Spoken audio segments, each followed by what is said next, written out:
туугандар, мына биз Сокулук районунун Асылбаш айылында Үркүн убагындагы каза болгон ата бабаларыбызды эскерип отурабыз. Бул өтө чоң трагедия болгон Кыргызстанда. Мындайча айтканда биздин ашу лазыр кыргыздар Үркүндө Алла ата мекен согушта каза болгондордун алдында милдеткербиз, арызбыз. Буларды эскерип турушубуз керек. Мына уюштуруучулар ушул жерде Боронбай аксакал рахмат. Уюштуруп эми биз өткөндү унутпашыбыз керек. Тарыхты өз ордунда уюштуруп ушунда өткөрүп, сүрсөк эле ата бабанын жолун жолдоп, мамлекетибиз өнүгөт буюрса. Ушинтип ынтымактуу бололу, ошондой апат кайталанбасын, ушундай ачык асман гүлдөгөн мамлекеттерден болойлу. Мындан толук 110 жыл мурун дал ушул жерде аябай каргашалы окуя болгон кыргыз эли үчүн. Үркүн. Ушул жерден падышалык Россиянын желдеттери жүздөгөн кыргыздарды ушул жерде кырган. Азыр дагы кеңири толук так маалымат бул жерде айтылат. Мына ошол иш-чара башталып алдында турат. Чүй облусунун губернатору Элкинбек Ашырбаев агайыбыз келди. Кыргыз эл баатыры, легендарлуу парламент спикери Медеткан Шеримкулов агабыз келди. Дагы мартабалуу коноктордун келишин күтүп атабыз.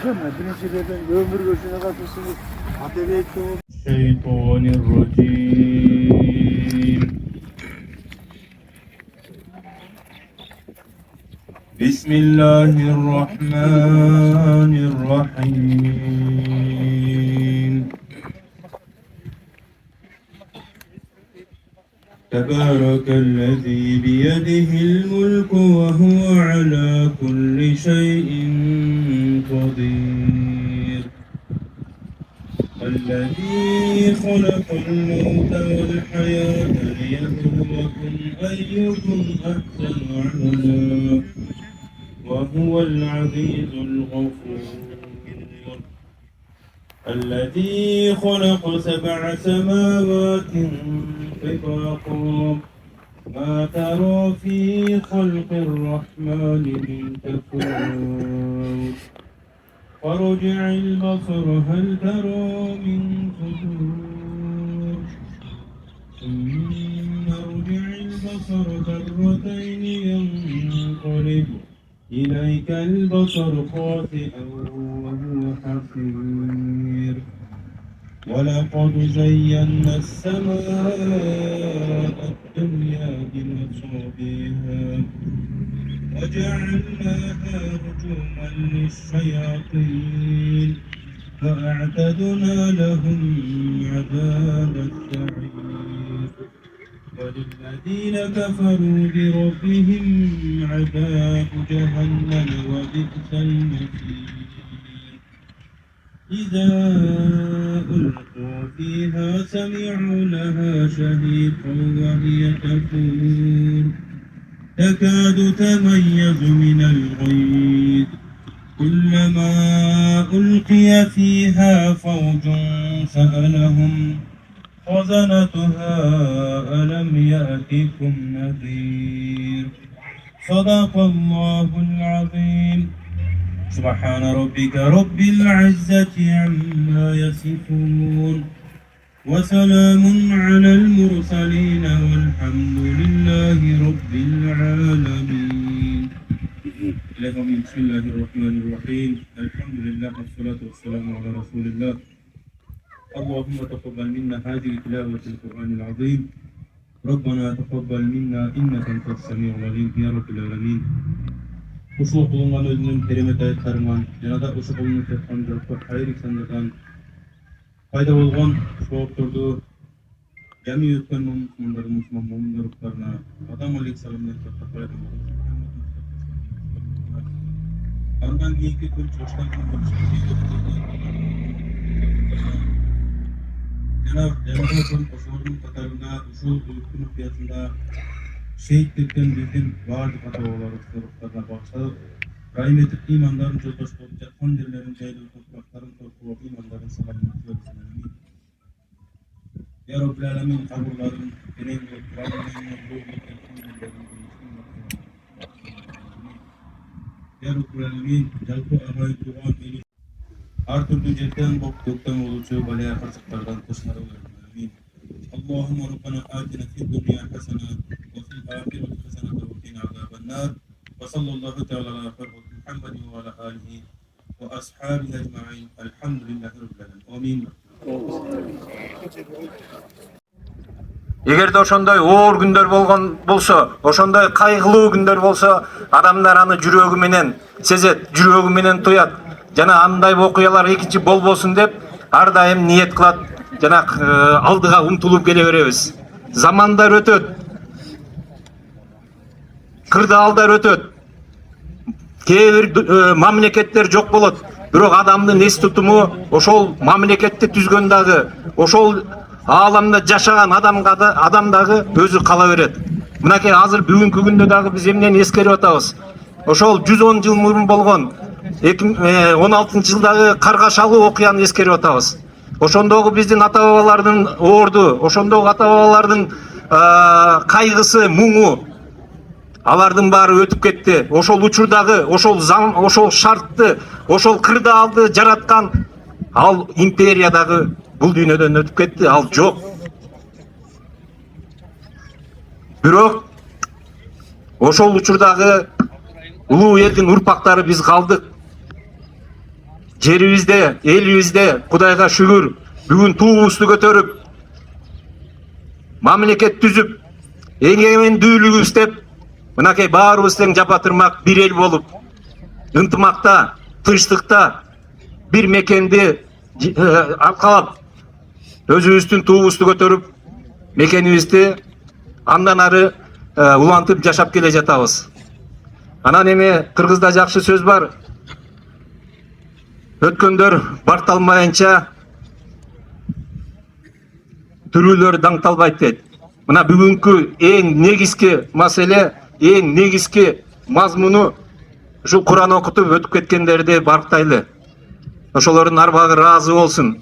Ошолордун арбагы ыраазы болуп, Аллах Таалам ошолордун жаткан жерин жайлуу кылып, топурагын торкоо кылып, жандарын жаннаттан берсин деп, мына ошол өткөн кеткен ата бабаларыбыздын урпактары мына силер чогулуп олтурасыңар деп бир муштундай ынтымакта жашасак, мен ойлойм анда биздин келечегибиз дагы жакшы болот, келечегибиз дагы берекелүү болот. Анткени биздин улуу тарыхыбыз бар. 2000 жылдык мекенибиз бар. 2000 жылдык тарыхыбыз бар. Ошондуктан тарыхы бар кенен элдин бүгүнкү күндө дагы келечеги болот, эртеңки күндө аспаныбыз ачык болуп, келечегибиз кең болот деген жакшы ишенич бар. Ал үчүн гана бизге эмне керек? Бизге бир гана ынтымак керек. Ынтымак качан болот? Ынтымак ушинтип улууларды эскерип, өзүбүздү ынтымакка чакырып, келечекке жакшы кадамдарды таштаганыбызда. Бүгүнкү болуп аткан иш-чаранын мааниси абдан чоң. Мааниси жөнүнө Кур'ан окутуп коюу эмес. Мааниси ошо өтүп кеткендерди гана эскерип коюу эмес. Мааниси баардыгыбызды ынтымакка чакырып, ошондой оор, ошондой каргашалуу күндөргө эч качан мындай болбосун деген жакшы улуу тилектер.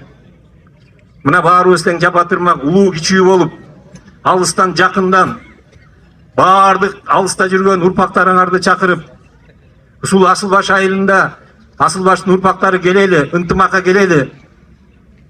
Өткөндөрдү эскерели, айылыбызга болгон жакшы мамилени кылалы, ынтымагыбызды бекемдейли, мамлекетибизге түн пайдаланын бекемдегенге биримдигибизди көрсөтөлү деген чоң ураан менен өтүп атат бул жер. Өтсө дагы бул тарых унутулбашы керек. Биздин милдет үркүн окуяларын терең изилдеп, тарыхый чындыкты биздин жаш муундарыбызга жеткирүү бул биздин милдетибиз болуп саналат. Бүгүн Бүгүнкү күнү Кыргызстан эгемендүү, эркин мамлекет. Бардыгыбыздын милдетибиз ошол мамлекетибиздин тынчтыгын, биримдигин, ынтымагын сактап калуу, сактоо, мындан ары дагы биздин жаш урпактарыбызга ошону мурас катары өткөрүп берүү. Эмне деймин? Окуган Кураныбыз кабыл болсун. Ата-бабаларыбыздын жаткан жерлери жайлуу болуп, арбагы сиздерден ыраазы болсун. Ушул иш-чараны уюштурган Асыл Баш айылынын тургундарына чоң ыраазычылык билдирип кетмекчимин. Эгемендүү Кыргызстаныбыз өсүп, өнө берсин, түбөлүктүү, бекем мамлекет болсун. Эркинбек Токтогонович айтып кеткендей, эң негизгиси бул ынтымак. Ынтымак болсо, биздин мамлекет мындан ары дагы алдыга өстөй, өркүндөй берет.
Кыргызстандын эгемендүүлүгүн дагы 35 жылдыгы. Анан 110 жыл үркүнүүбүзгө, 35 жылдык Кыргызстандын тарыхына болгон эгемендүүлүгүбүзгө дагы мындай мен ойлойм бул өзгөчө символикалык убакыт, күн болуп атат, күндөр болуп атат да.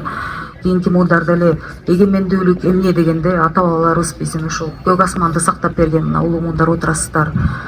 Үркүнгө барып кайтпай келгендер, ошонун баарыбызга айтып бергендер, чогулуп мына ак калпакчан аталарыбыз, жаш балдарды чоңойтуп жатканда апаларыбыз мындай белгилеп өткөрүп жүрүшөт. Ушул эстеликтин өзү көргөн кишиге эле мындай таасир бере турган эстеликтер. Ошон үчүн бизди бүгүнкү чакырып ушуна Алиаска тууганыбызга, Боронбой тууганыбызга, Акынбек байке бизди чакырып атайын, ушу чакырып бергениңерге чоң рахмат. Бүгүнкү окуткан Курандар кабыл болсун. Рахмат көңүлүңүзгө. Биримдигинин атынан келип отурам.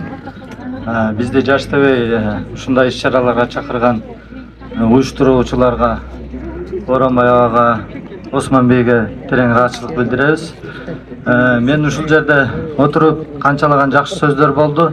Менде жакшы ойлор пайда болду. Мына ага эжекелерибиз көп жылдан бери эмгектенип келатат экен. Азыр эми мен жашым 32-де.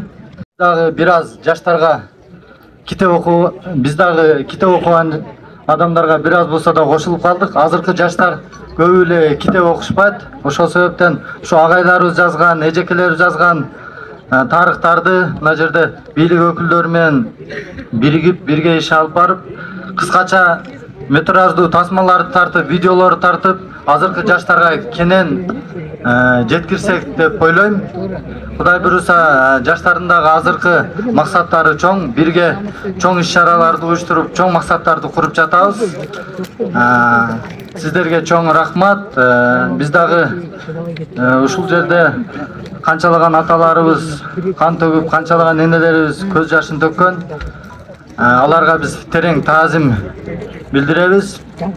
Жана бүгүнкү окулуп жаткан Курандарыңыздар кабыл болсун. Кандай ниетте өткөрүп жатсаңыздар, ошо ниеттериңиздер кабыл болсун. Чоң рахмат. Чоң рахмат.